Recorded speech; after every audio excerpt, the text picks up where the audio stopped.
describe all the things I've been doing rather than have you go through hundreds of words of prose on my website. In terms of a sequence, it starts with thesis writing. I've been doing that for many years, looking at writing activities for thesis writing and running it in different formats as well for different groups and different universities in different countries.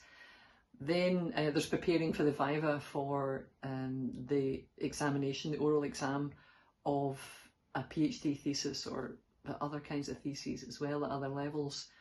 So all the skills that involves, and I know supervisors are very good at preparing students, but the emphasis of that course is on a series of practice sessions to develop the skills for this quite, in some ways, unique, it's not a word we use often, a unique event where we're asked to talk for longer than ever before or ever again about our research.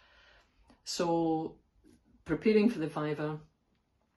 The thesis endgame course I developed quite recently, which is looking at how to, I see it as kind of like turning a corner and changing the way you're writing and what you're writing perhaps, and a lot of things change in that last 6 to 12 months of writing a thesis.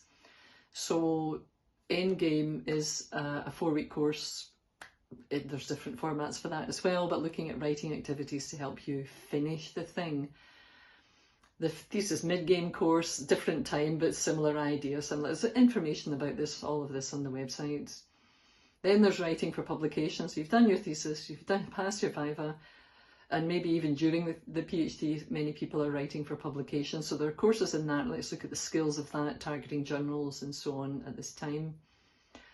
AI is kind of, Gen AI is woven into this too. How do we use that and productively for academic writing in different settings, or even writing for different audiences actually, not just academic audiences.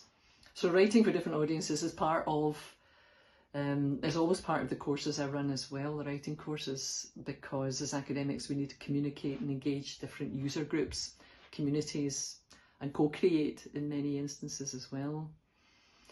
So in addition to all of that, I really strongly emphasise and encourage writing groups, writing retreats, where there's dedicated writing time, and I've been doing that for a number of years, and I've written quite a lot of research about that as well. But I still run writing groups, writing retreats, to help sustain the productivity, but also the well-being aspect of it. You can take regular breaks and you can talk to people about the writing in progress, not just talk about writing when it's done and completed.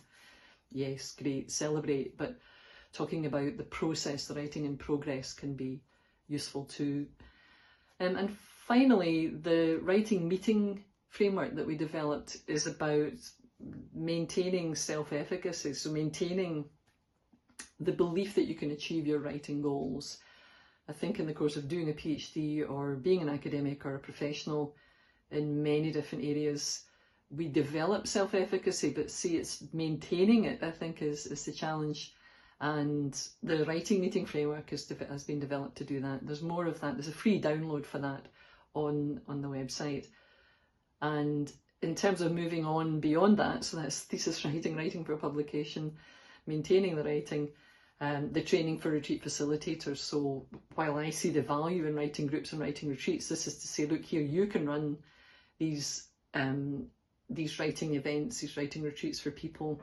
It's a research leadership role in a sense, it's developing research capacity, it's maintaining your own writing time as well if you're running retreats, and it's just passing all of that on so that as I'm helping writers to keep writing, well, so you can do this as well. It's a slightly different role from our other academic roles and maybe a different knowledge base, so it's kind of the full life cycle of writing in a researcher or an academic's life.